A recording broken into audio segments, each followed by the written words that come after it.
Hey guys, tonight we're strapping ourselves into a flying metal box and heading straight into hell. Or, as the U.S. Army Air Forces called it, strategic daylight bombing.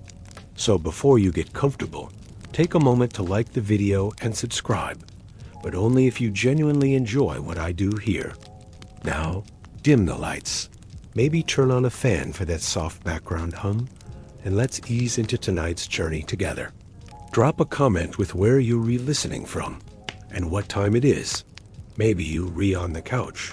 Maybe you're under the covers. Maybe you're on your second cup of chamomile hoping it kicks in. Either way, thanks for joining. But let's be honest, you probably won't survive this. You're the newest member of a B-17 Flying Fortress crew, and before the sun even rises, you're already wishing you'd chosen literally any other job. The air is cold. The coffee is worse. And the only certainty today is that some of the men in this briefing room want to come back. You trudge across the wet tarmac, boots crunching on frost-coated gravel as searchlights slice through the pre-dawn darkness. Expect heavy resistance. Flak will be dense over the IP. Fighters will likely engage near the Dutch border. You don't even glance at it. You already know you want to remember a damn thing if your bomber goes spinning into a field of cows. The chaplain steps up next. He's got a gentle voice and a permanent squint, like the light of the world is always too much. As you climb aboard the plane, your breath catches.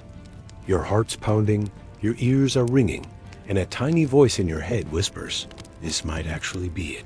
One final note before liftoff. Historians still argue whether the U.S. High Command underestimated just how brutal these daylight bombing missions would become. The smell is part burnt oil, part metal, part sour sweat. You squeeze past the navigator, who's already got his nose buried in charts, trying to look calm while triple-checking every calculation like his life depends on it. Because, spoiler alert, it does.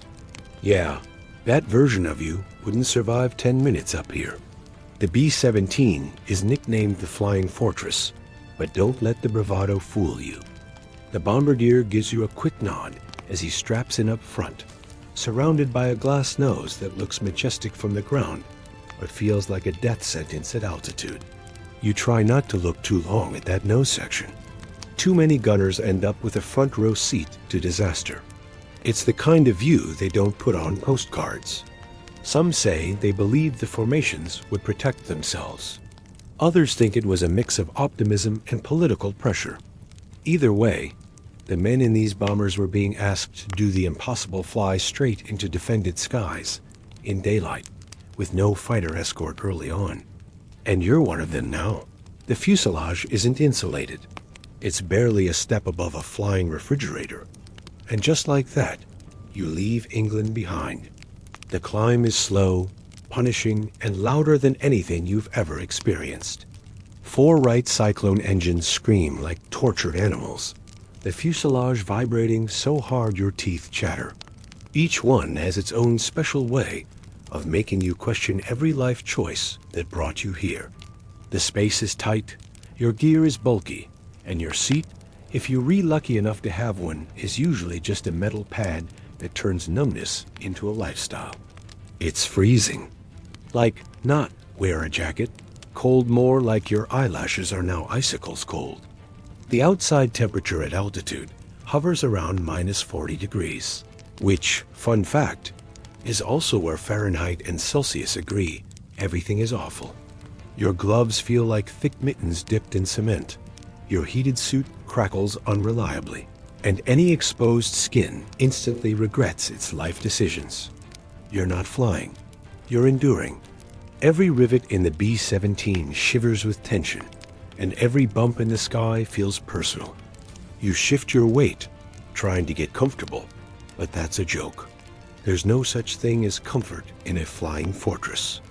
There are exposed wires, narrow catwalks, knee-knocking ladders, and metal so cold it burns. Every corner promises bruises. Every bolt and rivet has a job, and none of them is keeping you warm. The pilot calls out a roll check. 10 men, 10 names. Some grunt in reply. One gunner just taps the side of his headset.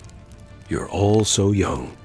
That's the part that keeps surprising you, how young everyone looks until you see their eyes. May God watch over you today, boys, he says, laying a hand on the shoulder of the pale co-pilot beside you. And may you watch over each other. That hits harder than the coffee. You don't believe in much right now, except the engine grease on your boots, the .50 caliber waiting in the top turret, and the sick churn in your stomach.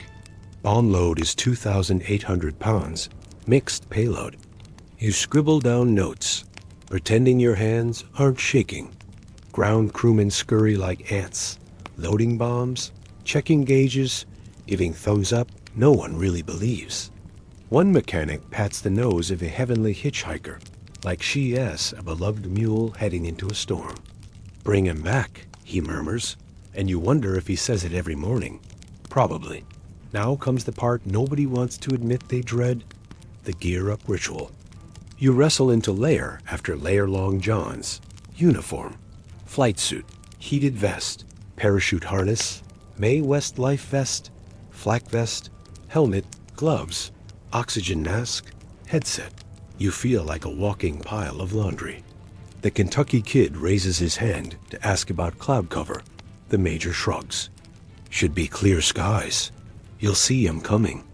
You don't know if that's supposed to help. Next comes the survival briefing. If you go down over the North Sea, inflate your dinghy and stay with it. Don't drink seawater. If you go down over Germany, avoid towns. Head west. Don't talk to anyone unless they're wearing a British or American uniform. Your bomber looms in the mist like a sleeping beast's silver skin dulled by soot. The nose arc grinning like it knows something you don't. Heavenly hitchhiker, they named her. Not exactly comforting. You yank your collar up against the cold, breath steaming, ears still ringing from the morning siren. Inside the hangar, things are worse. A crowd of half-dressed men slump in folding chairs, wool blankets wrapped around shoulders, cigarettes glowing in shaky fingers. A few murmur softly. Some stare blankly at the floor. Everyone smells like cold sweat, nervous flatulence, and yesterday's bacon grease. You wedge yourself into a seat between a wiry kid from Kentucky and a co-pilot so pale he could pass for a ghost. Nobody makes eye contact. Why would they? Statistically, this mission could be someone's last. A grizzled major limps to the front of the room, clicks on the slide projector, and boom, there it is. The map, the red ribbon of flight path, the X over today's target. Bremen, factory complexes, rail yards, flak zones marked in thick black grease pencil, like bullet holes waiting to happen. This is a tough one, the major says. Like that's new information. That's followed by the medical officer handing out yellow packets morphine, sulfa powder, and a silk map sewn into your jacket. By now, dawn is teasing the horizon. Outside, the engines are already warming up, coughing into life like old men with bad lungs. If the Germans don't shoot you down, you might just fall over from sheer bulk. As the engines roar to full life, and the plane starts rolling, you realize you're sweating. Not from heat god, no, but from adrenaline. The bomber jerks forward. The runway blurs beneath you. The nose tilts up. Gravity pulls at your bones. Inside, it's chaos wearing a military uniform. Wires, cables, and pipes crisscross above your head. You finally make your way to your station, whichever it is. Waist gunner, radio operator, tail gunner. Remember when you used to complain about your high school bus not having AC? Yes, it's bristling with .50 caliber machine guns. Yes, it's armored better than earlier bombers. But it's also a slow-moving, loud dash as dash hell. Fat target for everything the Germans can throw at you. Historians still argue whether its reputation for durability was earned or romanticized. One small course correction, one little downdraft, and two planes can clip wings, shear off tail fins, or worse. The .50 caliber machine gun is both comfort and curse. You cradle it like a lifeline, but deep down, you know it might not save you. The channel beneath glistens gray-blue, its waves innocent of the war raging above them. The guy next to you rubs a rabbit's foot through his glove. The radio crackles with clipped words. Flak at 2 o'clock. You see the explosion bloom from under the wing, a sudden cough of flame and debris, and then the aircraft lurches. Historians still argue whether the psychological effect of flak was more dangerous than the physical impact. Some claim the sound alone could paralyze rookies. Others note that seasoned crews developed a strange immunity to it, treating it like bad weather. You're not sure where you fall yet, rookie or resigned, but you know one thing. You hate that sound. Another explosion, this one closer. You feel it rattle your ribs. A thin spray of metal pierces the fuselage 2 feet from your elbow, like a shotgun blast through tin. Nobody screams, not yet, but the guy manning the starboard waist gun yells, "We're holed." No one responds. What can you even say? It keeps flying, but not like before. Its formation breaks slightly. The bomber behind it veers off to avoid collision. And just like that, the clean grid is no longer so clean. The tension ratchets up. You can feel it in the way the pilot eases off the throttle slightly, in the way the bombardier goes quiet, in the way your oxygen mask suddenly feels tighter. Your breath fogs the glass near your face. You wipe it without thinking, only to realize you just took your glove off for half a second in sub-zero temperatures. Dumb move. You flex your fingers, whispering a curse as they sting back to life. 30 seconds out. Your pilot's voice stays calm, but there's a tremble hiding underneath. You grip your gun. Not because it'll help, but because it gives your hands something to do besides shake.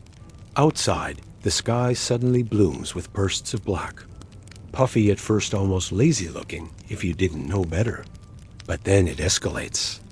The air fills with angry little clouds, each one potentially shredding metal and men in an instant. It's beautiful in a terrible, perverse way, like watching fireworks with your name on them. The top turret gunner mutters a line from Psalms under his breath. The waist gunner chews a stick of gum like it's a lifeline. You press your hand to your chest pocket, feeling the letter you didn't finish writing. You couldn't find the words, and now you hope that's not an omen. The altimeter reads 24,500 feet. That's nearly 5 miles up. You can't see much of the world below, just cottony clouds, and when they part, the occasional flash of fields or villages. They look peaceful from up here, like nothing is wrong. But that's a lie told by altitude. Down there are flak crews checking their range. Down there are fighter pilots strapping in, climbing into cockpits, and taking off with one goal: swat you from the sky. You glance around at the other bombers in formation, dozens of flying fortresses keeping unnervingly tight distance from each other, each carrying a belly full of high explosives and 10 men gripping their stations like crucifixes. The mood shifts. It's subtle, like the tightening of a noose you didn't realize was there until it tugs. Nobody says it aloud, but this is the moment when everything changes. You're in enemy airspace now. Any minute, flak might start peppering the sky like steel confetti. Any second, a squadron of German fighters might burst out of the clouds. And the thing is, you can't do a thing to stop it. All you can do is sit there, steel yourself, and keep breathing through your mask. A German fighter can tear through this aircraft in seconds if it catches you alone. You're not here to win a dogfight. You're here to survive a gauntlet and maybe drop some bombs along the way. The radio operator taps out a check-in signal. He's young. They usually are. His space looks like the inside of a phone booth, made by sodist's wires, dials, a tiny desk, and not much else. He mutters the confirmation code, nods to himself, then stares blankly at nothing. You know that look. It's the "I miss my dog" look, or maybe the "I haven't slept in 2 days" look. Either way, it's very in this season. You once heard about a mission where 3 bombers collided just after forming up. 40 men gone before they even cross the channel. Because, well, yeah, you feel the fortress shudder slightly as you hit colder air. The whole metal shell creaks like an old ship straining against the ice. You've only been airborne for an hour or two, but it already feels like a day. Your bladder aches. Your feet are going numb. You reach for your heated gloves again and hope this time they actually, heat. There's a low murmur over the intercom. Crossing the channel. You glance out the window. England fades behind you, a patchwork of hedgerows and mist. Ahead lies occupied Europe. Somewhere down there are flak batteries, radar stations, and the silhouettes of cities you'll soon be asked to erase from the sky. You clench your jaw. You're not even halfway yet. That thought clings to the edges of your mind like frost on glass. You try not to think about what happens if you need to bail out. The emergency exits are small, awkward, and usually blocked by equipment or worse, jammed during damage. Ever seen someone try to wriggle out of a bomber in full gear while the plane spirals? It's not in the training manual, but every veteran can paint that picture in their sleep. Some claim it could limp home with half a wing gone and engines on fire. Others point out that survivability statistics didn't exactly improve morale. A gunner ahead of you caps his oxygen mask twice, just checking it's still working. Without it, you'd lose consciousness in less than a minute at 25,000 feet. You do the same, fingers stiff as wood. The oxygen is dry and icy, making your nostrils sting and throat feel like sandpaper. But it keeps your brain from turning to oatmeal, so you learn to love it. The intercom crackles, formation tightening. Watch your spacing. You lean closer to your window or gun port, depending on your post, and see them. Rows and rows of other B-17s emerging from the morning haze like silver phantoms. Each one holds a crew just like yours. Some are grinning, some are vomiting, some are praying with eyes wide open. The formation is beautiful and terrible at the same time. Dozens, sometimes hundreds of bombers flying wingtip to wingtip in stacked V-shapes. From the ground, it must look like a mechanical flock of migrating birds. From inside, it looks like a mid-air traffic jam where the stakes are life or death. Mid-air collisions are a real danger. To distract yourself, you check your weapon.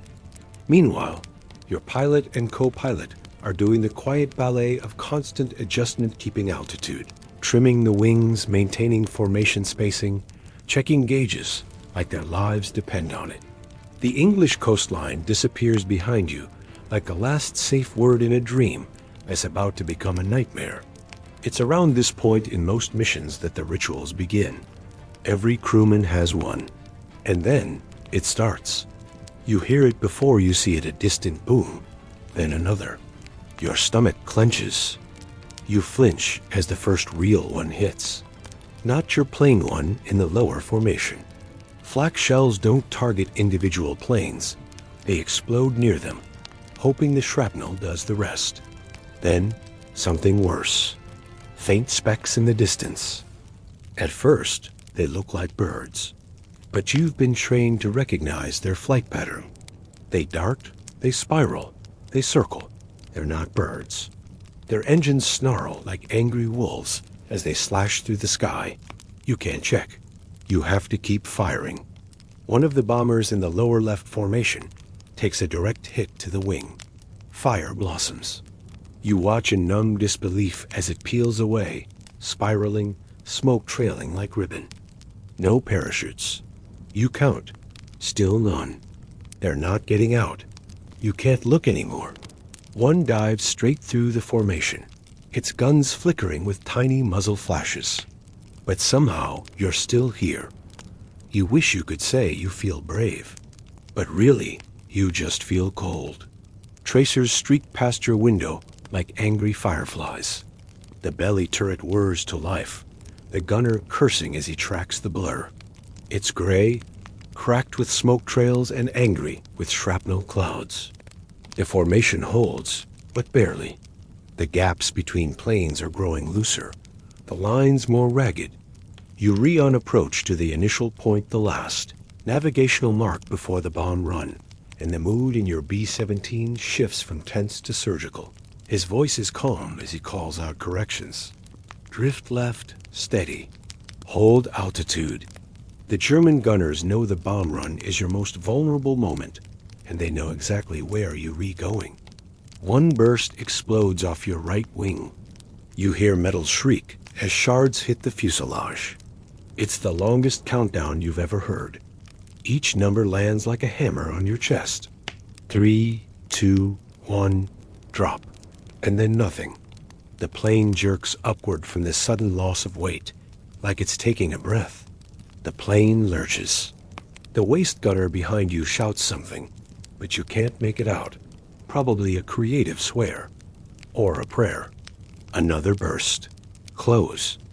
The tail gunner curses, says he's lost a rudder cable. And now, you need to get the hell out before someone finishes the job. A cable? That's fine, right? You hope it's fine. But then the intercom buzzes. We're hit. Number 3 engine smoking. Not fine. A fighter zooms past, so close you catch the shimmer of his canopy. You can't tell if he's hit. You don't care. You just want him gone. The lights flicker. Alarms buzz. You hear the pilot shouting, but not to you. He's talking to the co-pilot, calling out emergency procedures. They're fighting to keep the aircraft stable. You grip a metal strut to keep from falling. The co-pilot adjusts throttle in careful increments. Even your pilot, who swore like a sailor during training, has gone dead quiet. Your goggles fog with cold sweat. You blink them clear and look down. The ground is visible now. Towns, rail yards, roads. You glance at the gauges, not that you really understand them, but they rebouncing like your odds of survival. Not flaming, not yet, but angry enough to make your stomach clench. You do a quick mental check of the engines. 4 total.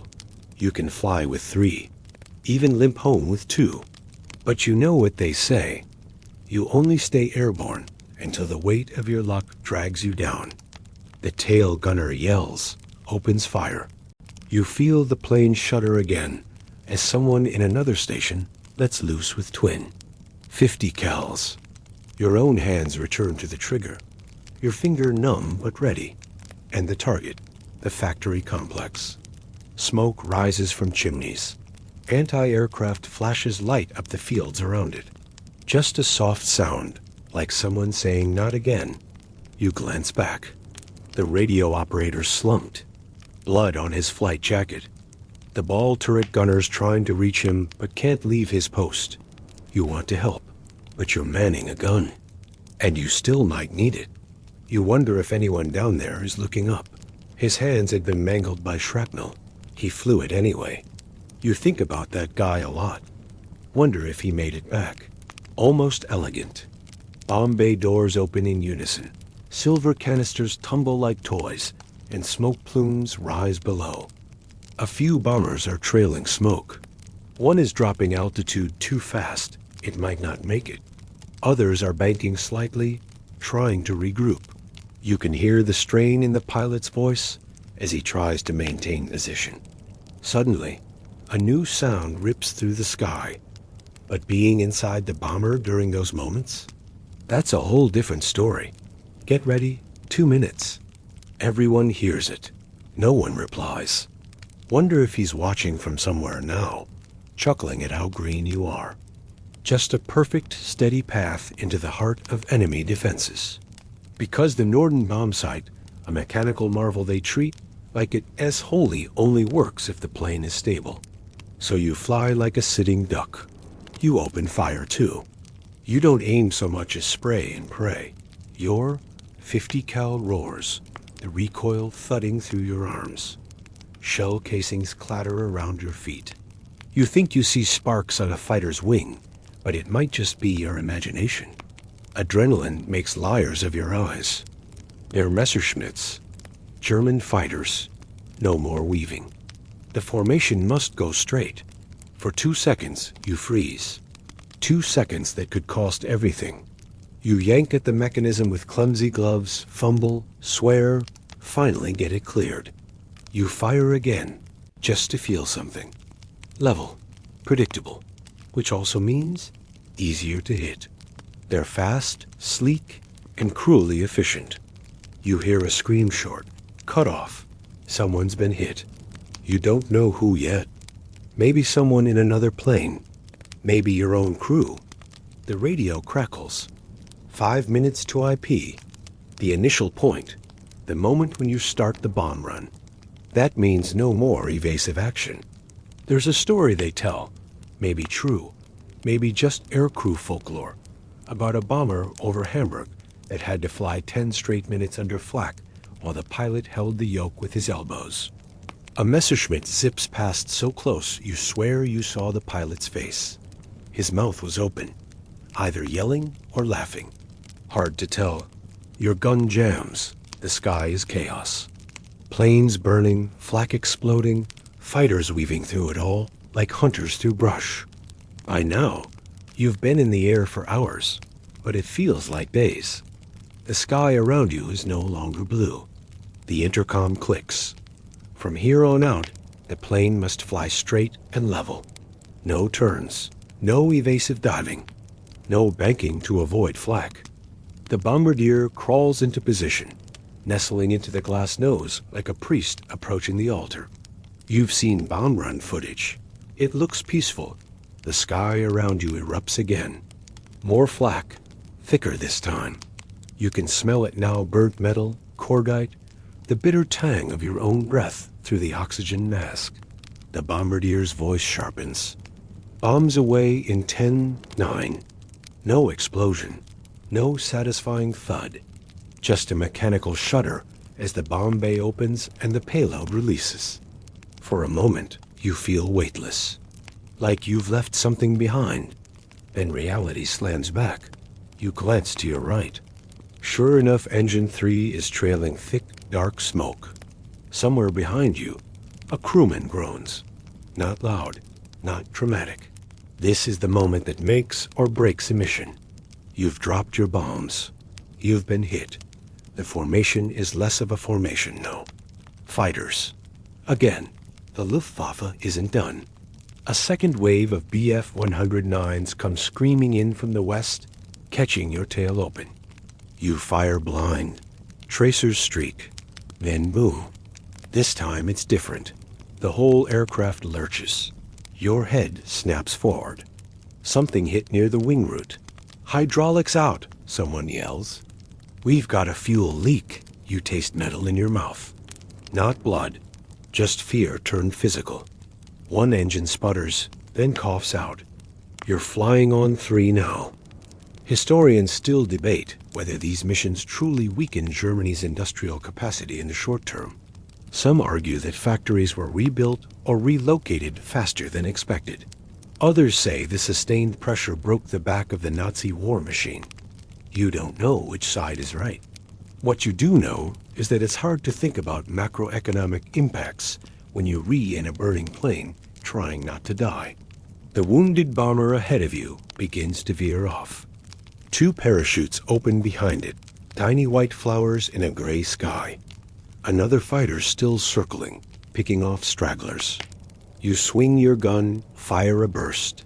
Turning west, hold formation. It's the pilot. His voice is strained, but it's there. The target's behind you now. You're going home. If the plane holds. His eyes are wide and too bright. Did you see Chuck's plane? He asks through the intercom, his voice thin and uncertain. You hesitate. You did see Chuck's plane catch fire, roll, and vanish into the clouds. You think about the men in the other bombers, some you know, some you've played poker with, some you've barely spoken to, and you wonder if they're still in the air. You wedge yourself into position again, gripping the gun mount, legs sore and half frozen. You haven't moved in hours. Your knees are locked. Your lower back screams every time the bomber jolts. You wonder if the human body was ever meant to do this. Probably not. You spin around to look. Sure enough. A German fighter is stalking the wounded tail of your formation, hovering just outside gun range, like a vulture, waiting for its dinner to give up. You hold your breath. The tail gunner fires a few warning bursts, but the fighter keeps its distance, pacing you like a shadow. You know the pilot's waiting watching for someone to peel off, for a gap in the line, for a slow engine to give out. He's not stupid. He knows the flak's done the heavy lifting today. He just wants to clean up the rest. If there's already smoke in the sky, the fighter vanishes into a cloud bank. He's still slumped against the bulkhead, face pale, lips slightly parted. Crossing the Dutch coast. You're getting close to the North Sea now, closer to home. The air feels different, less sharp, more humid. It's the sound of people trying not to hope too hard, because hope, up here, can break you faster than flak. Want some?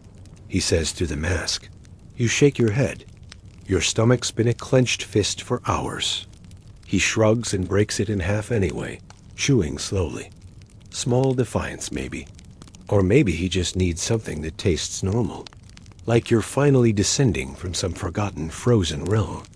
You can almost taste the salt of the channel. Off-key. Show tunes, mostly. He didn't come back from Regensburg.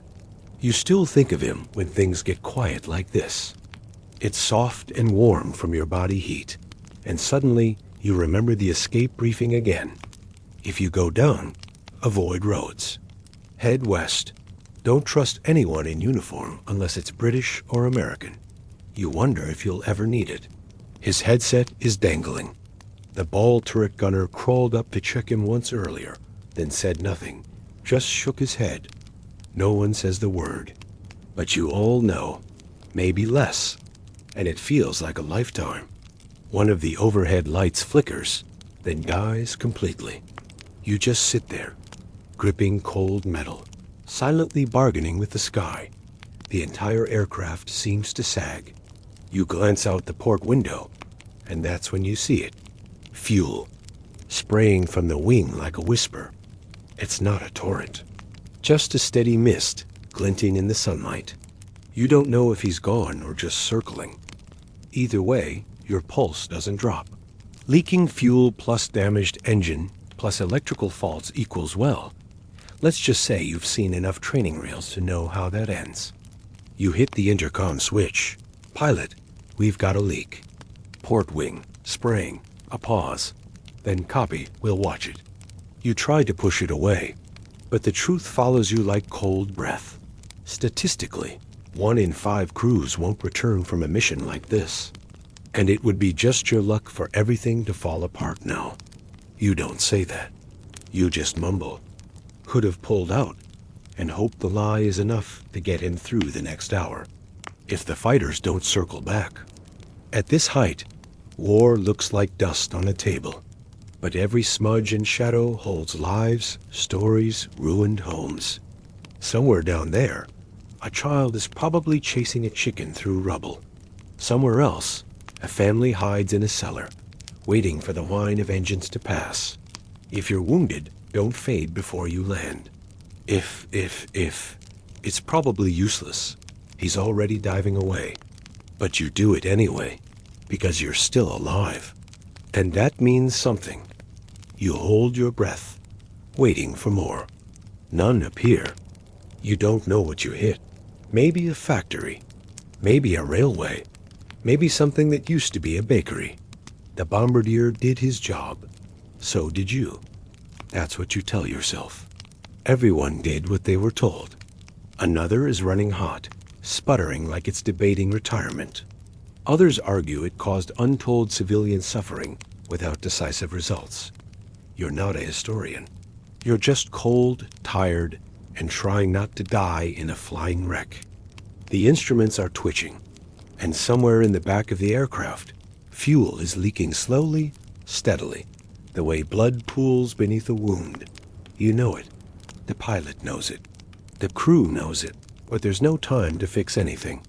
You just keep flying and hope it's enough. Either the others didn't get out, or didn't have time. That thought settles like a stone in your chest. A streak of tracer fire cuts across your field of view. The worst of the flak is behind you, and most of the fighters have peeled off. But don't let that fool you.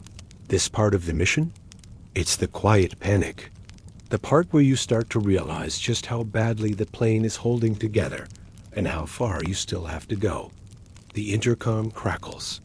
You try not to think about all the ways this could still go wrong. You're flying west now, Mac, toward England, or at least what's left of it in your imagination. One engine is completely out, feathered to keep it from dragging you down. The waist gunner to your left keeps looking over his shoulder. I saw it take a hit right before bombs away. That's the thing about these missions. You never say what you're thinking. The tail section groans, the plane vibrating slightly off balance. It's subtle, but it makes everything harder standing, thinking, breathing. Below, the landscape rolls by flattened villages, patchwork fields, winding rivers. You try not to think about the bombs you just dropped. Historians still debate whether daylight precision bombing was worth the cost. Some say the destruction was necessary, that it shortened the war by months. The top turret gunner coughs into the intercom. We've got another one coming in. Low 6. Minutes drag by. A voice comes over the intercom again. How's Stevens? The radio operator. You look back. The pilot calls out your position, but your body doesn't relax. If anything, the dread sets in deeper, because you're so close. Suddenly, a burst of wind shakes the plane. Something rattles loose behind you. You do the math. That's all. We'll watch it. There's nothing else to do. You think about how quiet the crew has gotten. No more chatter. No more jokes. Just breathing and buzzing and the occasional stifled cough. One guy used to sing during the return leg. Quietly, someone taps your shoulder. It's the waist gunner. He holds out a chocolate bar, half melted. You reach into your pocket and touch the folded silk map. Then, the pilot's voice calmer now. Crossing into friendly airspace. You don't cheer. No one does. 1 hour left. You're over the North Sea now, and the plane groans like it knows how far it still has to go. Below, the choppy waters stretch out like a sheet of hammered tin. Somewhere down, there are Rex bomber crews who didn't make it back, swallowed by cold and current. You stare too long at the waves and feel dizzy. Better to look away. Inside the aircraft, the cold has settled deep into your bones. It's no longer something you feel. It's just who you are now. Your toes are numb. Your fingers ache. That's the rule. You watch it descend slowly, one engine trailing smoke like an unraveling ribbon. There's nothing you can do. You can't break formation. Can't radio for help. Can't send thoughts stronger than the wind. You whisper something under your breath instead. You're not even sure what. Just words. Noise to fill the space where helplessness lives. You talk later, maybe. The plane feels heavy, like it's carrying more than bombs, now memories. Ghosts, fragments of 10 men who saw too much in too little time. Over a tin mug of bitter coffee. What they all agree on. The cumulative weight of these missions, the repeated exposure to fear, loss, and the grinding machinery of war broke more men than bullets ever did. Or a cigarette in the shadows. A metal sphere beneath the belly, designed for 360-degree fire coverage. It's hell in there type, isolated, impossible to escape quickly. And right now, it's jammed. Visual on the coast. And there it is. But up here, you stay focused. You start to see signs of life other planes in the pattern. Ground crews on the airstrip, tiny trucks moving like ants. The base isn't big, but it looks like heaven. You'd kiss the runway if it didn't taste like oil and chalk dust. Prepare for descent. The co-pilot flips switches. The navigator sighs, a long, exhausted sound. You feel the nose dip slightly. The kind of calm that comes from total exhaustion. Gear down. The plane wobbles like a wounded bird trying to remember how to land. The runway comes into view. You mutter, "I'm fine," even though you don't feel like anything close to fine. You hear the mechanical whine as the landing gear lowers. You sit on an overturned crate near the hangar. Helmet off, hands buried in your flight suit, and for the first time all day, you can feel the weight of your body. It's like gravity just remembered you exist. Your shoulders ache. Your ears are ringing from hours of engine roar and gunfire. You don't say anything. What is there to say? Your skin feels tight and wine-burned. Every breath tastes like aluminum and oil. Someone is writing Stephen's name on a clipboard under a quiet little column labeled deceased. You stare at the tarmac. Another is just staring at the bomber, like he can't quite believe it's still there, or that he is. A jeep pulls up with a clipboard officer. For a second, it stutters, then clicks into place. Everyone breathes out. The wheels hit with a jolt that rattles your spine. The brakes screech. The engines roar down into a whimper. One guy pats the wing affectionately and mutters, "Tough old bird." The plane groans, tilts slightly to one side, and then stops. The real world rushes in to meet the wreckage. "I can't get the damn thing to rotate back up." You mutter something to the bulkhead. A promise, a threat. You're not sure which. Just don't fall apart now. Not much, but enough to signal you're finally losing altitude. You unclip your harness with shaking fingers, climb out, boots thudding against the metal gangway. Every inch downward feels like a small prayer being answered. The pilot's voice breaks slightly on the last word. You don't blame him. You survive first. The heated flight suit gave up 2 hours ago. You stretch one leg and the other, trying to keep blood moving. You're not sure if it's working. The bomber rattles over a gust of wind, dipping slightly, and your stomach flips. The pilot says nothing, but you can hear the tension in the engine hum. Engine 3's still out, feathered and smoking slightly, and Engine 4 is making an unhealthy coughing noise every few minutes, like a smoker trying to fake it through a morning jog. Green fields in the distance, wrapped in mist. A line of cliffs. The shimmer of roads and hedgerows. Home or something pretending to be. The co-pilot's voice breaks the silence. Nav, confirm heading. The navigator responds, voice hoarse. We're on course, 10 minutes from the coast. That word again. Coast. Sounds like salvation, like the edge of a dream. But you've been here before, and you know better than to celebrate too early. The radio operator's still slumped in the same spot. Someone had placed a flight jacket over him during the return leg, like a blanket that couldn't possibly offer enough warmth. The pilot had marked it in the log. No fanfare, no drama. Just a quiet KIA radio op written in mechanical pencil. You think about what he might have been listening to in those final minutes crackling German intercepts. Static, a last coded transmission from a voice he'd never hear again. You wonder if he knew.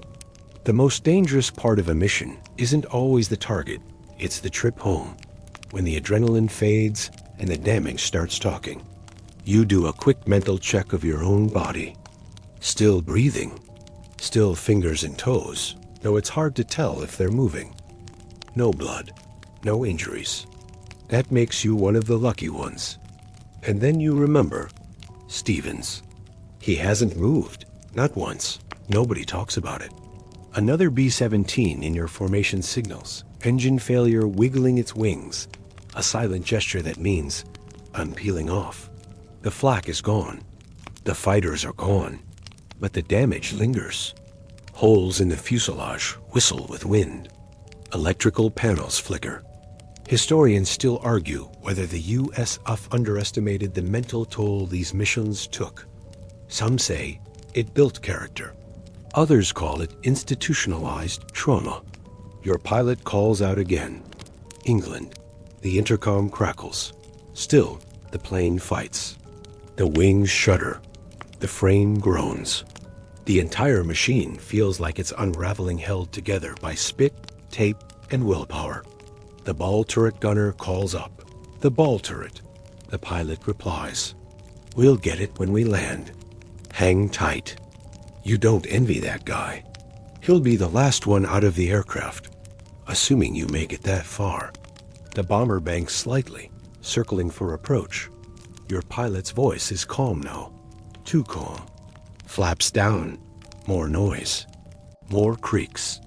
Long, black, wet from earlier rain. The bomber descends.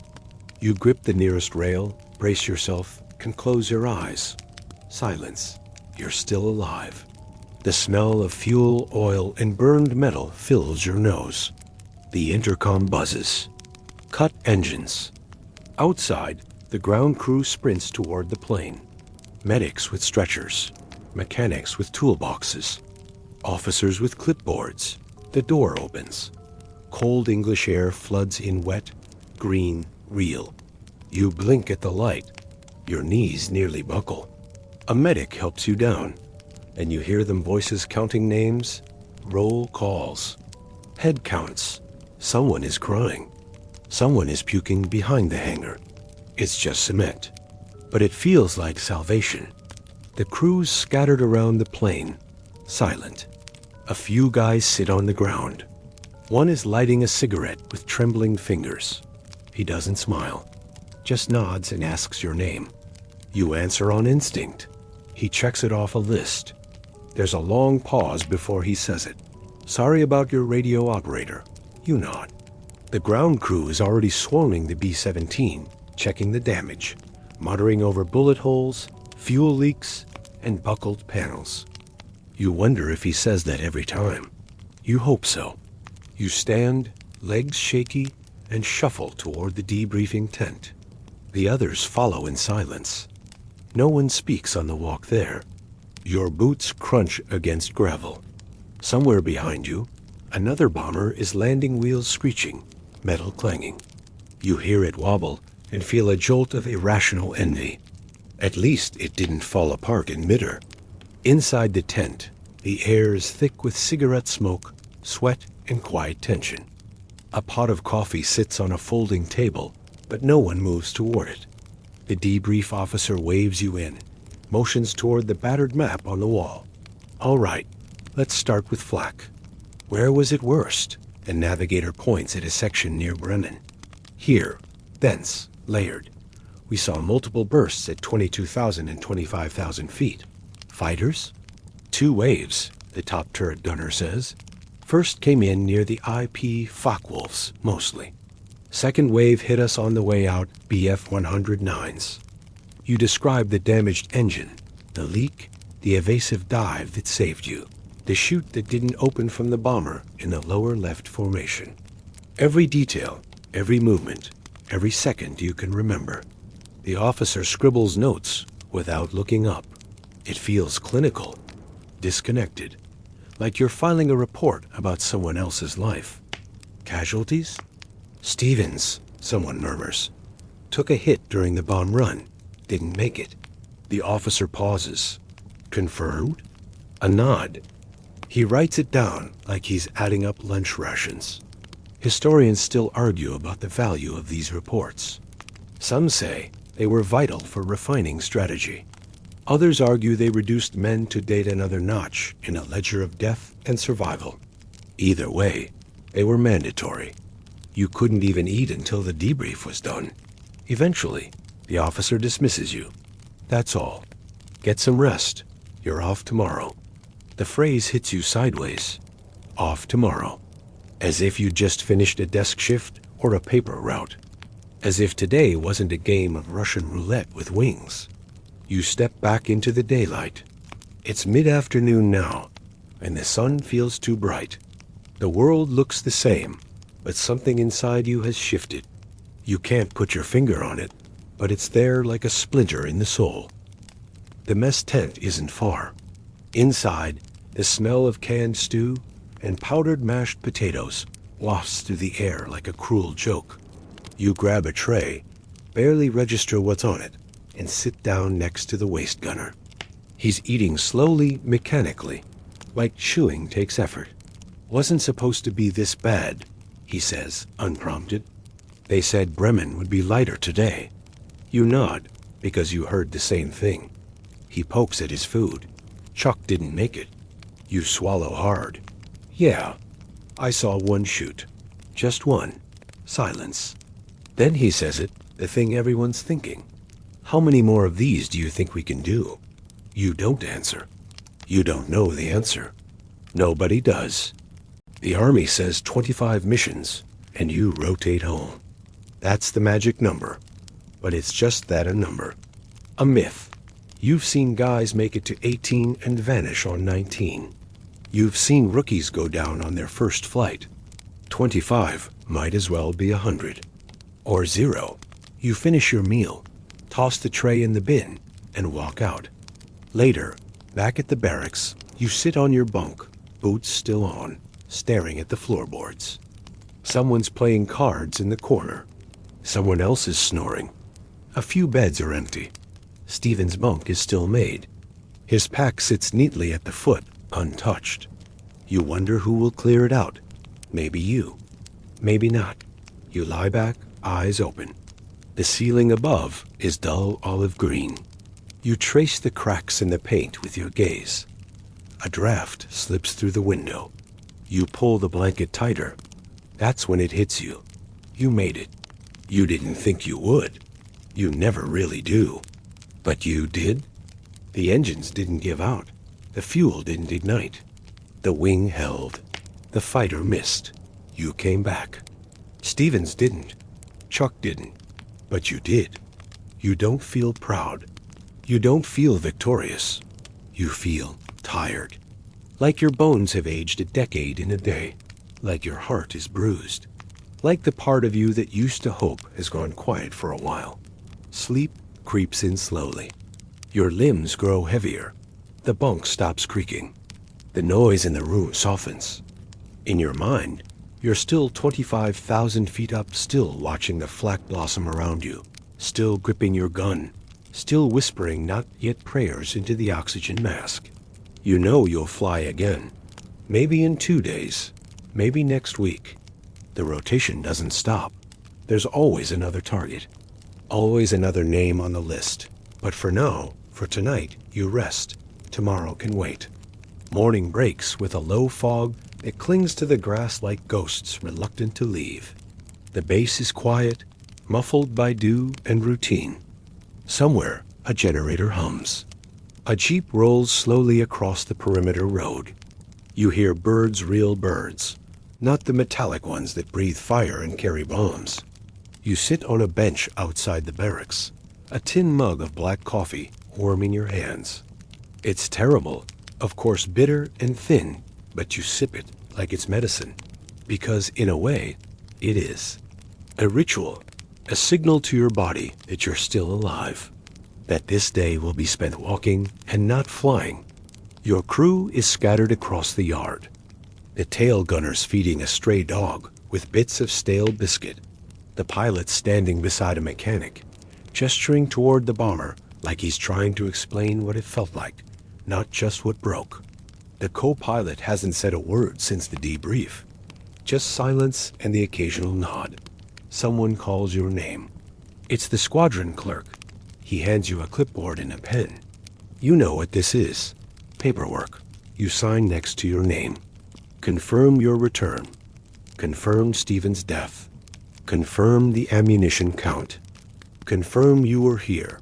That this happened, that the universe did not, in fact, blink you out of existence yesterday.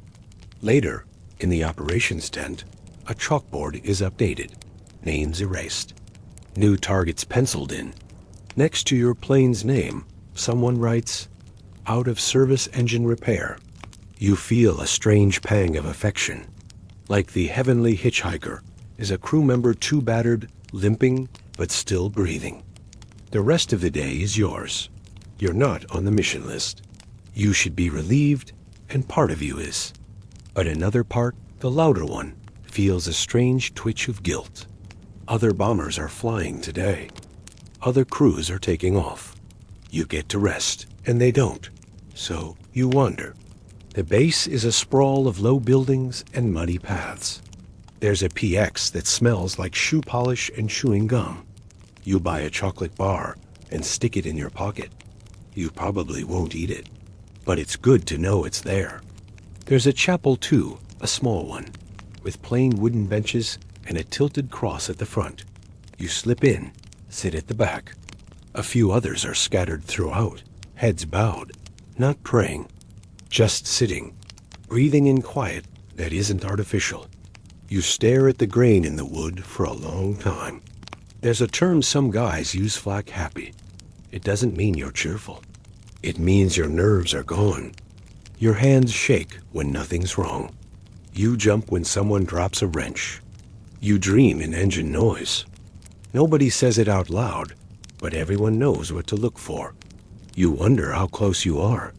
Historians still debate how bomber crews coped with the psychological toll of combat rotation. Some argue the camaraderie was enough. Others believe the mental scars ran deeper than post-war doctors wanted to admit. You're not thinking like a historian, though. You're just trying to slow your heart down and stop gripping your coffee like it is going to float away. Outside the chapel, the sun finally pushes through the clouds. You squint into the light. It's soft, gentle, almost unfair. A truck rumbles past, carrying bombs for tomorrow's run. The irony doesn't escape you. Fresh bombs being wheeled past a place of quiet hope. I've seen birds come in with half a wing missing. You walk to the hangars again, out of habit. The hitchhiker is still there, propped up on a support frame. There's a new dent near the port side, a souvenir from yesterday's flak. The ground crew's working on her engine, sleeves rolled, tools clanking. You approach slowly, not fatal. But you can still feel the echo of the bombs that were there. Still see the sway of the red arming wires, the way they used to tremble just before release. But close. She's lucky, one of them says without looking up. You nod. She's tough. He grins. Aren't they all? Until they're not. Someone left their headset looped over the intercom switch. The ball turret hatch is still jammed halfway open. That lands heavier than it should. You rest your hand on the cool metal of the fuselage. You trace it with your gloved finger, not too deep. Someone's telling a story about a mission over Schweinfurt, adding dramatic flair that everyone knows is fake, but no one stops him. The logbook is still open to the last page Stevens wrote. Not much, but enough that you can flex your fingers without feeling pins and needles. You left that morning as one version of yourself. Came back another. You glance at the lines, his handwriting sharp, clipped, full of military precision. You'll get new orders, a new target, a new set of odds. You tilt your head, watching them land one by one. One is limping badly, its landing gear uneven. Another touches down hard and kicks up mud. You count them out of habit. Industrial district, high value, heavier defenses than last time. Only 8. They launched with 10. 2 days later, before dawn, you're back in the briefing room. Same folding chairs, same acrid coffee, same knot in your gut. It's like time folded in on itself. You could swear the same cigarette smoke is still curling in the same stale air, and the same major with the limp is clicking through the projector slides like he's reading off last week's nightmare. There's a date, a time, a coded message received, then nothing. Inside the bomb bay, the racks are empty now, just bare steel and scuff marks. You walk through the plane again, front to back. The navigator's table still has a pencil rolling lazily from side to side. You peer inside. The gunner isn't there, but the tiny compartment still smells like sweat and oil. You duck into the radio compartment last. The chair is empty. There's a small photo taped to the wall near the transmitter. A woman, maybe a wife, maybe a sister, maybe just someone he hoped to meet again. You stare at it longer than you meant to. You sit in his chair. Eventually, you stand. Back outside, the air has warmed a little. You hear engines overhead, another formation returning. You close your eyes. There's always someone missing. Back in the barracks that evening, the mood is subdued. Not somber, just quiet. A few guys play cards. You lie on your bunk, arms behind your head, staring at the ceiling again. You think about how strange it is, the way a single day can stretch, fracture, and blur. And tomorrow? You'll climb into that same cold fuselage, wrap your fingers around that same trigger, and hope the sky doesn't eat you alive. Because that's the job. And for now, at least, you're still in it. The next mission comes faster than you expect. The target this time, Frankfurt. You glance around the room. Fewer faces than before. Steven's absence sits like a shadow beside you. Chuck's crew is gone too. The Kentucky kid's seat is empty. Replacements fill the gaps, fresh uniforms, fresh fear, eyes darting like birds in a cage. You wonder how long they'll last. Fighter escort schedule this time. The P-51s are promised to meet you halfway in. You shuffle through the motions. Flight plan, weather report, bomb load. Buckle here, clip there, check, recheck, tap the flak vest twice for luck. Everyone nods like that's a good thing. You know better. Escort means you're expecting company. You gear up. Same flight suit, same oxygen mask, same gloves that never really keep your fingers warm. The motions are mechanical now. Some guys kiss a crucifix. Others press photos to their lips. You just close your eyes for 3 seconds and breathe. The engine that nearly died last run now hums like it's trying to convince you it never faltered. It's become a thing now, acknowledging the plane like it's a crewmate. 1, 2, 3. That's your ritual. Engines roar, wheels retract, the ground falls away. England shrinks beneath you, and the horizon grows teeth. You watch the others in formation, counting wingtips, keeping spacing, listening to the intercom chatter, turn thin and nervous. The heated suit works for 10 minutes before giving up. You don't bother complaining. Everyone else is suffering too. They're late this time, waiting for you to feel secure. You fire in return, tracers vanishing into the sky. The top turret roars. The belly gunner shouts something unintelligible. Then they descend in a coordinated wave, sunlight gleaming off wings. Focke-Wulfs again, at least a dozen. Maybe more, maybe. This time, the target is partially obscured by smoke. You release anyway on command. A flash on the wing. But he's gone too fast to know. Misery is the one thing up here that's generously shared. The pilot adjusts. It's all you've got. We'll ride it as long as we can. Black bursts in the sky, scattered at first, testing you and thickening like a swarm.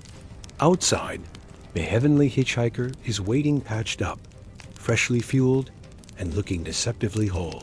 You don't trust it, but you pat the nose anyway. The climb is the same. A navigator calls out your course. The pilot confirms altitude. The oxygen hiss begins again. At 25,000 feet, the world gets mean. Their left wing is riddled with holes, but they're hanging in. The cold is still brutal. Your toes go numb fast. They zip past, firing short, brutal bursts at the trailing fighters. You hit the Dutch coastline and brace. Flak comes soon after, as it always does. You hear it before you feel it, the rapid thunk-thunk of proximity detonations. The plane rocks, but holds. Then the fighters arrive. One streaks past your tail, guns flashing. Over land, maybe. Maybe water, maybe somewhere in between. The right waist gun jams for 3 seconds, an eternity up here, then kicks back into gear. You're not safe, but you're no longer meat on a hook. You don't look at who's hit. You don't have time. You think you land a shot, bombs away over Frankfurt. The plane jumps as the payload drops, and then the real test begins. The escape. That's when Engine 2 takes a hit. Not catastrophic at first. Just a cough, then a pop. The plane tilts slightly. Engine 2 losing power, he says, like he's ordering lunch. The formation pulls ahead. You're falling behind. The worst place to be. Stragglers are easy targets. The Germans know this. And now, so do you.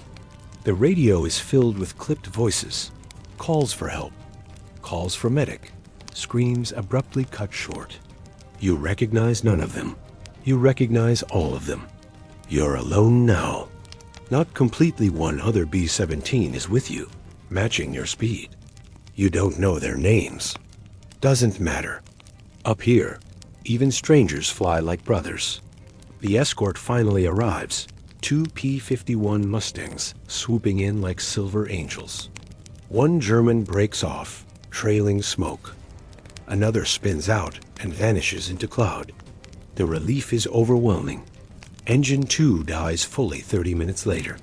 Feathered, just like the old days. You're on 3 again. You try not to think about the math. How much weight you're carrying. How far to base. How little fuel you have left. The pilot tells you to prepare for possible ditching. You check your chute. Again, for the 3rd time. You hate the thing? You also love it. You pass the halfway mark. You don't allow yourself to feel anything yet. A P-51 peels away to chase a fleeing Messerschmitt. You watch him dive like a hawk. You wish you could fly like that. Fast, free, clean. The co-pilot heads straight for the latrine. The waste gunner drops to a crouch beside the runway and just sits there, helmet still on, eyes staring at nothing. And riddled, its crew limping through the sky with you mile for mile. That one didn't. No radio call. No plume of smoke. Just gone, swallowed whole by the sky. Instead, you stand by the wing, running your gloved hand along the pockmarked skin of the heavenly hitchhiker. Flak holes, bullet trails, oil streaks, another mission written in metal. Your bomber wheezes toward the coast. A navigator marks the map. The co-pilot starts calculating descent. You walk back to the barracks instead, stripping off your gear piece by piece as you go. And now it's different. Now there's a name stuck behind your eyes. By the time you reach your bunk, you've left a trail of misery behind you. Helmet, gloves, flight jacket, headset. Not because you're hungry. You're not, but because doing nothing feels worse. The stew is gray. The bread's dry. You chew it like it's penance, and talk through the same chain of events. Flak near the target, fighters at the egress point, engine failure, formation lost. New face, pale, freckles. His tray rattles slightly in his hands. Tail number obscured. They stayed with us until they didn't. Another square on a clipboard. Another crew with a question mark beside their name. You hate that word. Outside, the sun's already dipping. The golden hour. Pilots like to say it's the prettiest time to fly. You think it's when the world pretends not to be at war. Like there's a middle in any of this. Like surviving half of hell means you're closer to paradise. You see England again. But you begin to breathe a little deeper. The landing is rough. To downplay it. But you're too tired. One wheel hits hard, the other bounces. The plane skids sideways before correcting. But you're down. Alive. Again. And then the news. The other B-17, the one that stayed with you, never made it. Just gone. No smoke trail. No mayday. Just vanished. And suddenly, your survival feels complicated. You don't say much when you step down from the bomber. Nobody does. The flight engineer limps away toward the medic tent. You want to throw up, but you don't. She made it back again. So did you. But the other bomber, the one that stuck with you, nose down, the guilt lands like a sack of cement. You head to the debriefing again, same as always. You sit in the same tent, drink the same awful coffee. When the officer asks for a description of the assisting bomber, all you can say is, twin engine fire, port side. The officer doesn't press, just writes it down. You don't even stay for lunch. You drop onto the bed without untying your boots.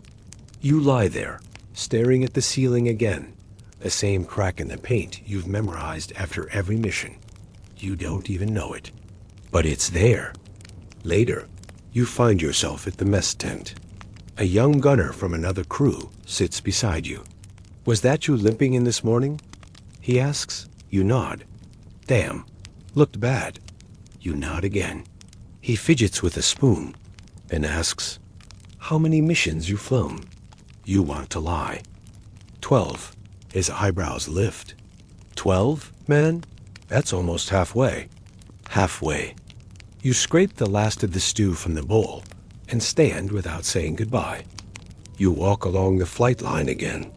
Crews are prepping for tomorrow. Engines being tested. Bomb racks double-checked. Someone's yelling about a pressure gauge. It's always the same, like a cursed theater performance stuck in an endless loop. He gives you a small nod, the kind that doesn't ask questions. You find the chaplain standing beside the chapel, hands in his pockets, collar turned against the wind. You walk up beside him and say nothing for a long while. Eventually, he speaks. "Rough one today?" He doesn't pry, just looks out at the plains. You nod. Every time you come back, it's like God exhaling. You want to ask him if God notices the ones who don't come back. Instead, you ask, "Do you remember the name of the crew that flew in Boogeyman's grin?" He furrows his brow. "Hartley, I think. LT? Mike Hartley. Why?" You shake your head. They were flying near us. We lost sight after the coast. You veer off toward the supply hut, grab a fresh set of gloves, a replacement canteen, a new pencil. Little things. Not because you need them, but because needing something feels normal. The chaplain places a hand on your shoulder, gently. Someone's asleep already. Someone else is writing a letter, tongue pressed to lip, concentration deep. "I'll find out what I can." Then quietly tear the page out and fold it, tucking it into your jacket pocket. You'll burn it later. Or maybe you won't. 12 missions. You write it in, slow and careful. You nod. He leaves. You sit there a moment longer. Then lie back again, boots still on, arms crossed, and wait for the dark to come. The squadron clerk. He holds a paper. Then you open a fresh page and do something you haven't done since your first flight. You write down everything you remember about today's mission. Spotlights slice through it, illuminating the slick concrete, the glint of propellers, the breath of tired men. Somewhere, a generator growls. Somewhere else, someone is vomiting into the grass. You don't look. You nod. Start walking back. You don't go straight to the barracks this time. Inside your quarters, the room smells like wool and boot polish. You sit on your bunk and pull out your logbook. Every strap pulled to the same tightness. Rituals built not from superstition, but survival. Others say they were silent therapy, unspoken grief, poured onto paper in hopes it would hurt less later. You don't care which theory is right. All you know is it helps. You check your gun mount, rethread your headset cord, tap your ammo belt twice for luck. Everything in its place. Everything pretending this is just another Tuesday. You pause beside her wing, press your palm to the metal like always. Your pilot joins you, says nothing, just nods. There's nothing left to say, not before Mission 13. The sounds, the burn in your shoulder from the gun recoil, the engine's wheeze, the other bomber's fading silhouette, the weather. You don't know why you're doing it. Maybe to remember, maybe to forget. Historians still debate how much these handwritten journals mattered. Some say they were crucial for memory, for truth. You stop mid-sentence, stare at the ink. A knock on the door. Target briefing at 0500. Of course. The morning finds you the same way every mission morning does. Half-dressed in the dark, eyes sandy, stomach in a quiet mutiny, ears already bracing for the sound of engines. You move like a machine flight suit, heated vest, oxygen mask, flak jacket, helmet, everything in the same order. Outside, the fog is dense, hanging over the airfield like a woolen blanket soaked in ice water. The heavenly hitchhiker is waiting, engine still cold, her patched skin gleaming dull silver beneath the floodlights. Inside the bomber, it's the usual scramble. 10 men moving through narrow walkways like old habits wearing boots. The intercom crackles to life, engine starting, a roar, then another, then 2 more. The fuselage trembles with power, a mechanical growl that settles into your chest like a second heartbeat. The bomber begins to roll, out of the hardstand, toward the runway. You glance left, then right. A line of B-17s forming up like ancient war beasts in the mist. They look too heavy to fly, and yet they will. The takeoff is always the same and always terrifying.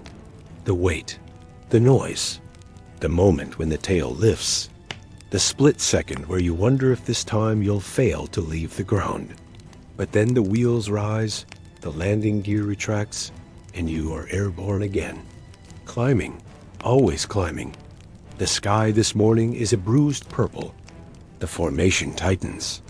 70 bombers in the air, each one holding 10 souls, each one pretending not to count how many they saw take off and how many will come back. Today's target, Stuttgart, long range, heavily defended. Rail yards, tank factories, storage depots. High value, high risk. Rumors said the flak was layered in 3 bands. The kind of mission you don't walk away from clean. The chatter over the radio is quiet at first. Routine. Course checks, altitude confirmations, vague jokes. Then the warning comes. Flak ahead, 6 minutes. And there it is again. That awful blooming of black across the sky. From the ground, it might look like smoke. From here, you know better. Each puff is a shell exploding, throwing metal in all directions. Blind, random, and deadly. Your pilot doesn't flinch. Hold formation. The plane jolts sideways. One of the waist gunners screams, "We're holed." The aircraft begins to rattle with each near miss. The bombardier swears under his breath. The navigator hunches over his charts like a monk. The co-pilot mutters engine readings to himself, like reciting a prayer. Then a burst hits close, too close. German FW-190s, diving in tight patterns, trying to break the formation apart. You open fire. Tracers arc into the sky, right against the fog. The top turret joins in. You hear the staccato rhythm of machine guns all around you. A gash in the fuselage, big enough to throw a football through. Wind screams in. You pull your goggles tighter, adjust your position, and hold. You feel it in your ribs, like someone punched you through the floor. Your ears ring. You spin port side, just behind the wing root. It breaks apart mid-air, just folds in on itself, like a paper toy. No chutes, nothing left. Just debris tumbling in slow motion. Again, you know what that means. The fighters know too. You flinch, but keep firing. You have to. If you stop, it could be you next. Another burst, then another. The ball turret gunner yells something about incoming, and you see them fighters. Fast, low. The tail gunner yells that he's okay, but you don't believe him. But the English coastline rises from the sea, green and familiar. And for the 13th time, you start to believe you might live through this after all. He's not yelling like someone who's okay. The plane shakes on descent, or scream, or sleep. Wheels kiss earth. The pilot's voice is controlled but tight. One of them starts making notes on a clipboard, but his eyes keep drifting to the gaping hole by the waist gunner station. You see him mouth the word Jesus, because there's another mission after this one, and another after that. The after-mission ritual begins like always with silence. No cheers, no handshakes, no grins of triumph. One of the bombers ahead takes a direct hit. The plane rocks again. Something hits the tail. You don't know what. Every night now ends in fragments, flashes of black sky, Engine screaming, tracer rounds arcing past your face. You pass him, and he meets your gaze with that same quiet knowing. Crews that didn't return. Nobody touches their gear. One still has a jacket folded neatly at the foot of the bed. You imagine the man who wore it, his face, his voice, then realize you never even learned his name. He doesn't ask questions, just places a hand on your shoulder. You say nothing. You don't have to. You lie down and close your eyes, but your body never truly lets go. You're always halfway back in the sky. Bombs away in 30 seconds. The heavenly hitchhiker creaks as the engines wend down. Smoke curls from engine 1, feathered and coughing its last breath. You saw them go down over the channel, trailing smoke and descending too fast. There were chutes, you think 2, maybe 3, but you don't know whose they were. That's the worst part. Knowing someone is gone, but not knowing who. You swing your gun around. Fire. Miss. Fire again. A flash. Maybe a hit. You suck in a breath. Then 20. Then 10. Drop. He needs to have his hand check burned on a hot pipe when the controls jolted mid-flight. The bomber lurches upward as the payload releases. A physical lightness, but it brings no relief. The mission blurs behind your eyes. The flak bursts, the shrieking fighters, the engine failure, the fireball that used to be the plane in front of you. The flak gets heavier, because now they know you're leaving. Engine 1 begins to sputter. Flak heavy over target. Fighters more aggressive than expected. Engine failure at exit point. Bombs released on command. You report a possible kill 1 of the 190s maybe. The gunner beside you says the same. No way to confirm. Doesn't matter. Nobody's keeping score. Not really. We're losing pressure. Feathering engine 1.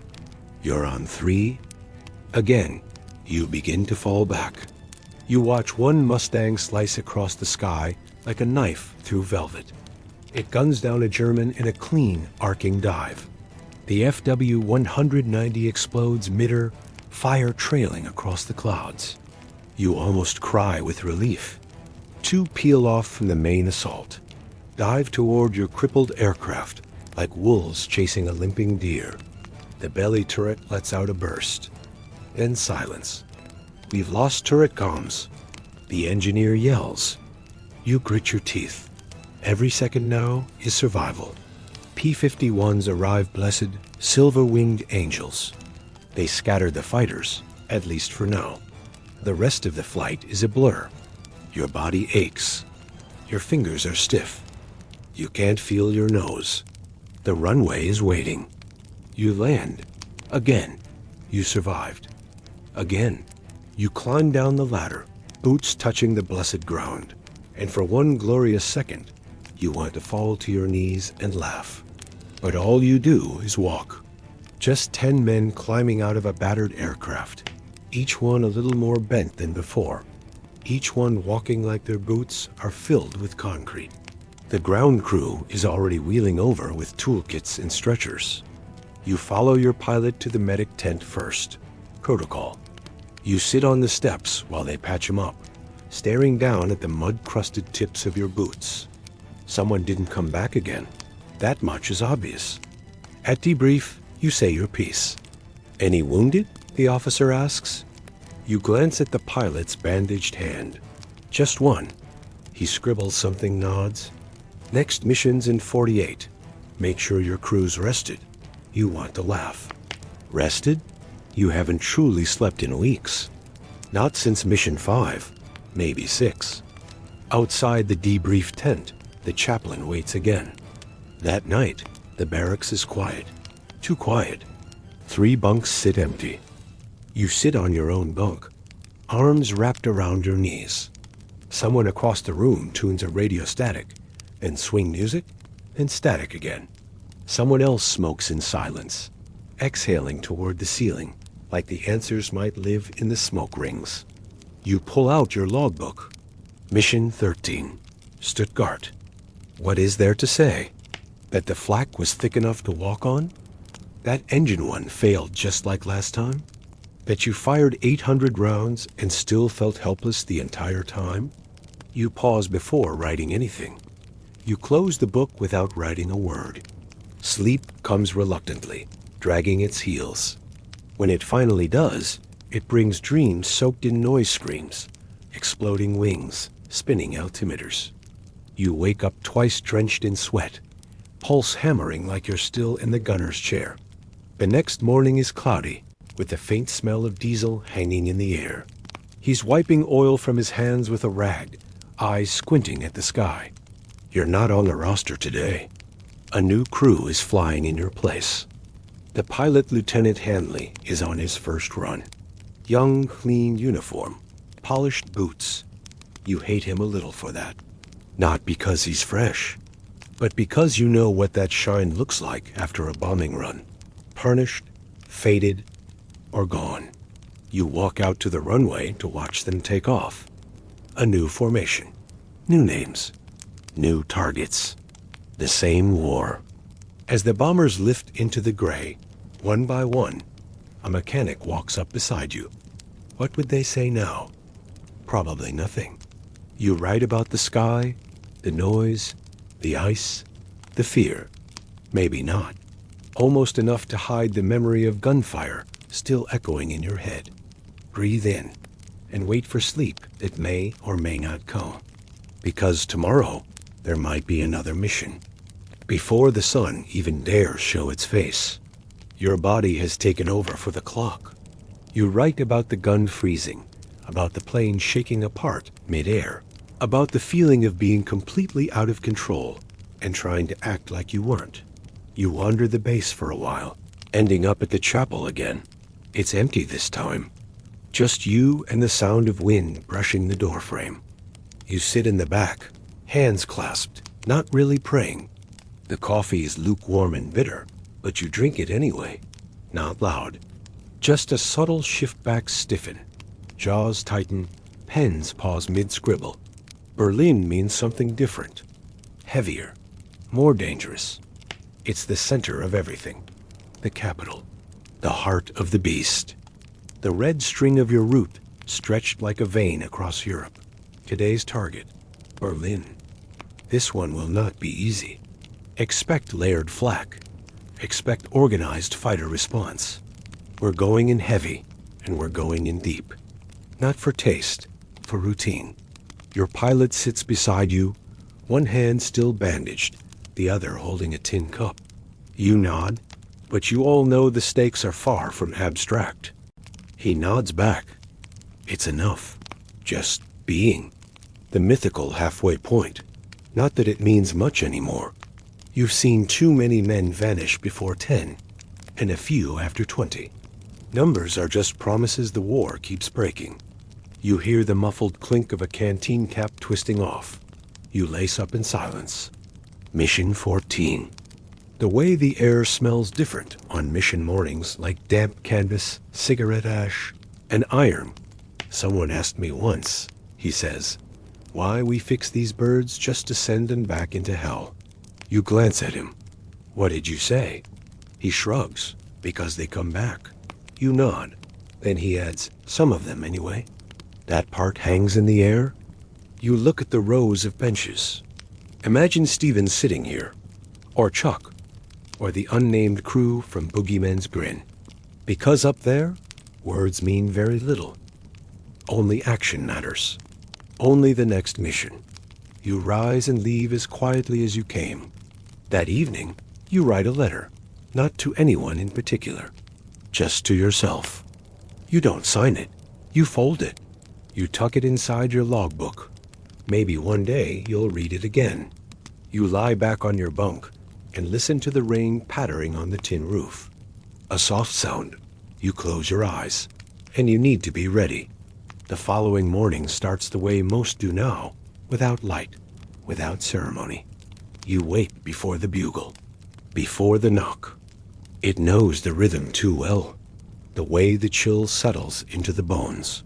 You sit up slowly, boots hitting the floorboards with a familiar thud. Someone across the room snores. Someone else coughs into their blanket. one away from 15. At breakfast, nobody talks. You choke down powdered eggs and gray toast. Then you march out to the briefing tent. The map is already up, waiting. A ripple goes through the room at the word. The major clears his throat. He points to the map like it's a board game. Intel says the weather will be clear. That means we'll see them. But they'll see us too. More nods. No questions. You already know everything you need to know. You fly. You drop. You try to make it home. Outside, the sun is just a whisper on the horizon. The planes wait in rows, silver-skinned and steaming in the cold air. You walk toward the heavenly hitchhiker with that same old mix of dread and familiarity. She's more patched than plain now. The coast drops away behind you, and the silence begins. You settle into your position, fingers already stiff from the cold. The port wing still wears the scar from Mission 11. You adjust your gloves, flex your fingers, stamp your feet. Anything to keep sensation in your limbs. First just shadows, then shrieks of motion and steel. Messerschmitts, mostly. Their passes are fast and brutal. You return fire, tracers streaking past your field of view. Fire. Then the plane rolls and vanishes into a curtain of smoke. Hit or miss. You'll never know. Then, slowly, it sharpens into a grid of buildings, factories, roads. One zips across your line of sight, flips, dives away. The aching of your teeth as the plane shudders with every near hit. The bombardier calls out targets, corrections, wind speeds. You hold your breath. The starboard engine cowl carries a fresh dent from shrapnel. You give her a light tap as you pass. "One more, girl," you murmur.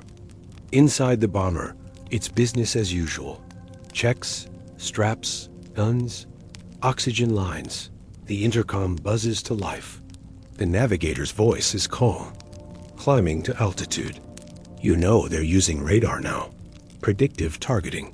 The bursts are closer, sharper. You duck instinctively every time one goes off near your window, though you know it won't help. A flash to your left, another bomber clipped. Smoke pours from an engine, but it holds formation. For now, you lift off into the pale sky, wheels up and heading east. Hours pass like minutes, or maybe it's the other way around. Time doesn't work properly at altitude.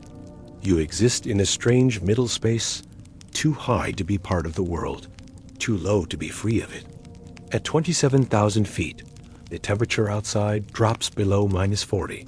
The flak starts early. Over the Dutch border, black clouds blossom again, perfectly spaced, perfectly timed. Then come the fighters. The tail gunner shouts, "He's coming around again." You swing your gun. Another plane in your group bursts into flame. You see a man jump chute opens. Then a second. You don't look again. Berlin appears like a smudge on the horizon. The flak gets worse. You can't hear it anymore.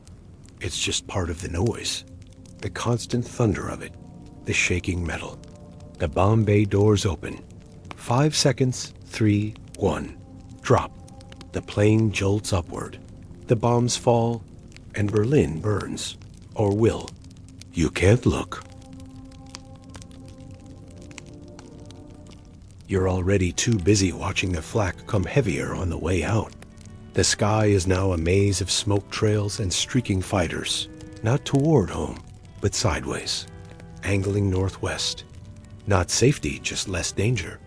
You think you see a Mustang, finally one of yours, ripping through a group of Germans like a guardian angel in chrome. Only the roar of the engines and the occasional moan from the wounded man fill your ears now. You hear a scream over the intercom waist gunner's been hit. You spin, see blood. Not a lot, but enough. The engineer grabs him, applies pressure. He's conscious. That's something. The pilot calls back, diverting to emergency strip. Can't make it back on full route. You nod, as if he can see you. The bomber turns. You fly low for a while, hugging the clouds. Fighters thin out. Flak ends. It's a quiet ride, no talking. Just the hum of tires and the occasional cough. The air smells like rubber and fuel. Someone tries to light a cigarette, but gives up after 2 attempts. You rattle off the coordinates, report the drop, list the damages. Port engine hit, oxygen line ruptured, wounded gunner, 1 possible kill. You speak in clipped sentences. The officer nods. He doesn't ask for more. You cross the coast. The sun is low, orange and heavy, sliding behind distant trees. It is beautiful in the kind of way that makes you feel like you've forgotten how to enjoy it. You spot the field, and the wheels hit, and burned and streaked with soot, and you realize she looks exactly how you feel. Too hard. You take off your helmet, loosen the collar of your flight suit, and finally let your shoulders drop. You wonder if you'd want the truth, if it were you. For a few minutes, the ache in your back reminds you that you're human again. You thank them and tuck it under your bunk. The socks are the only thing you'll probably use. The rest feels like it belongs to another world. The bomber skips once, then settles, tires screeching on the tarmac. Past the row of old bikes left behind by crews who didn't return.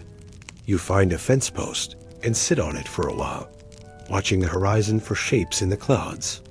2 ground crew walk by, arguing quietly over an altimeter reading. About a diner in Minnesota that serves meatloaf so good you dream about it. Just listen. Flick ash into the wind. About a girl who writes him letters he can't bring himself to open anymore. About the sound of lake water lapping at a dock in August. Just a helmet resting at the base and a dog tag swinging in the breeze. You look away. Someone from another squadron plays harmonica near the barracks, the notes wandering like a ghost looking for a door. You close your eyes and just listen. The waist gunner's pale, lips cracked, eyes glassy from shock, but he's conscious barely.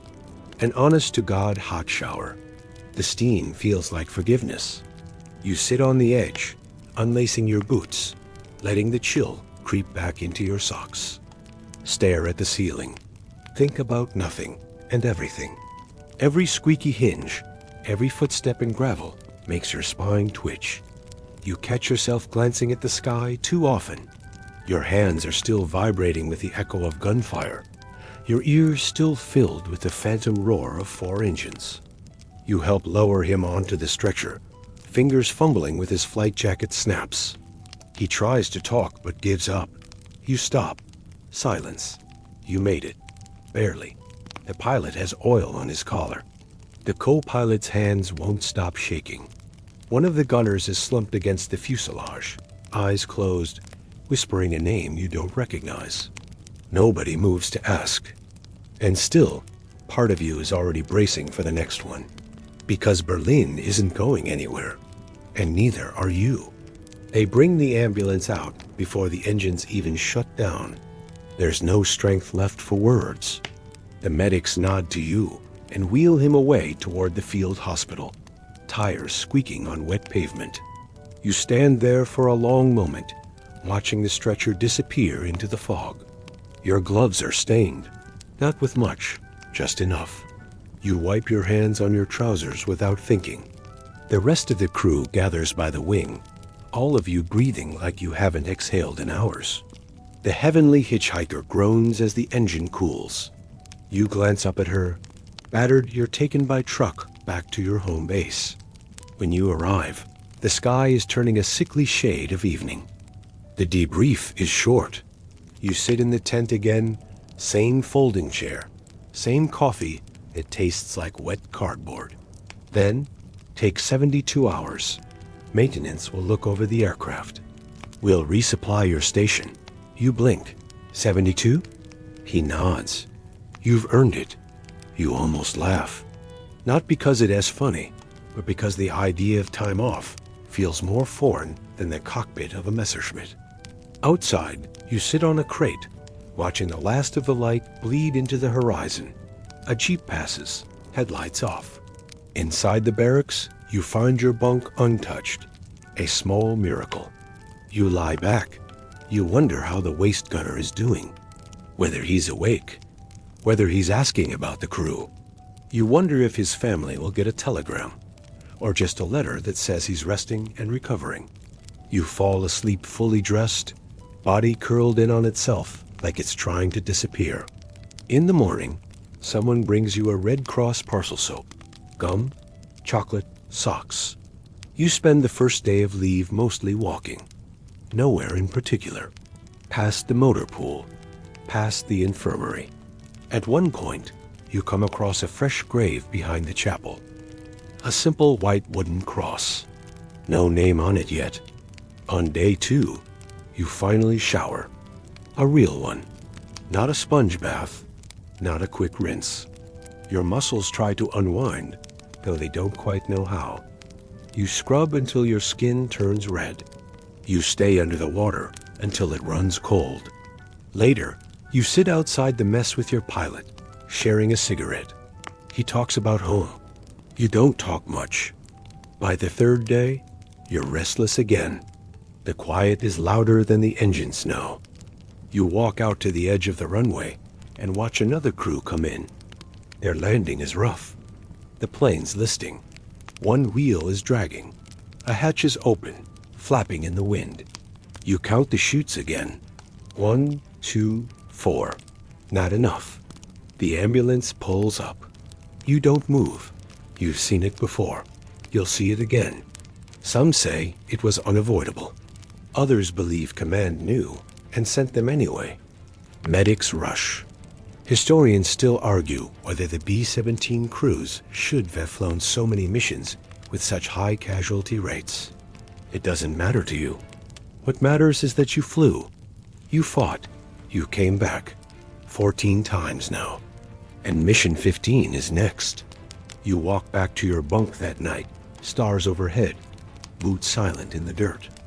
You lie down, facing the wall, listening to the creak of beds and breath and silence. Your flak vest is worn smooth in the chest, where your hands keep resting. The heavenly hitchhiker has a new nose panel, a darker sheet of aluminum that doesn't quite match, but she flies. That's all that matters now. And in your heart, quietly, you start counting again. It's Mission 15, and you barely remember how it all started. The formation floating like a steel cathedral in the sky. The sudden bloom of black flak. The high-pitched scream of fighters diving. The way time stretches and blurs, where minutes become hours and hours become decades. Each clip, each strap, each tug on the oxygen line is second nature. But you come home. Again, 15. The fog's back. Of course it is. He keeps asking where to stand, what to say, how not to get in the way. You show him the ammo boxes, the oxygen line, how to keep his elbows in when rotating the gun. He nods fast and thanks you too many times. The room smells faintly of waxed canvas, old tobacco, and soap. Your ears don't ring with gunfire. There are no engines, no alarms, no yelling through static. The boots you lace up have been resoled once, and they still squeak in the left heel. Your gloves are patched, close, gentle. You suit up without thinking. Again. But here in your space, it's just you. Your heart slows. Your breathing settles. And your body, battle-worn and weary, is finally safe. Your muscles melt into the mattress. The quiet holds you. How loud, how unforgiving. And yet, how beautiful. The way the sun catches the edge of a wing. The way cloud shadows ripple across the ground miles below. You've hit it before. You'll hit it again. The rail yards, the oil depots. The same rows of buildings that get rebuilt between visits. The flak will be thick. The fighters worse. The weather? Clear, perfect for dying. Outside, dawn is just a gray suggestion, smeared across the sky like smoke. The new waist gunner, Mahoney, is 19 and too polite. You don't say it aloud, but you know. He's too nice for this place. The target is Munich. The mission unfolds in familiar beats. The climb, the cold, the cloud layer parting. The bomb run is straight, precise, terrifying. Bombs away, escape. The return leg is chaos, as always. You lose 2 from your formation. You don't even learn their names. Now the world softens. You're out of the sky, out of the gunner's chair, out of the cold. Your boots rest on warm floorboards. Your flak vest is folded on the bench. Your gloves hang from a nail near the door. Outside, a breeze nudges the curtains, and you hear birdsong. Not the kind you have to squint at through clouds, but real ones. You lie back on your bunk, arms folded behind your head, and exhale slowly. For the first time in days, maybe weeks, your lungs don't ache from altitude. Just stillness. Somewhere down the hall, someone laughs. Someone else hums a tune from back home. You think of the sky, how endless it is. You think of those who didn't come back today. Then, gently, you let them go. Tomorrow will come, maybe with orders, maybe with rest. But for now, the lights are low. The sheets are warm. You are grounded. You are breathing. You are here. Sleep comes easy tonight. You've earned it.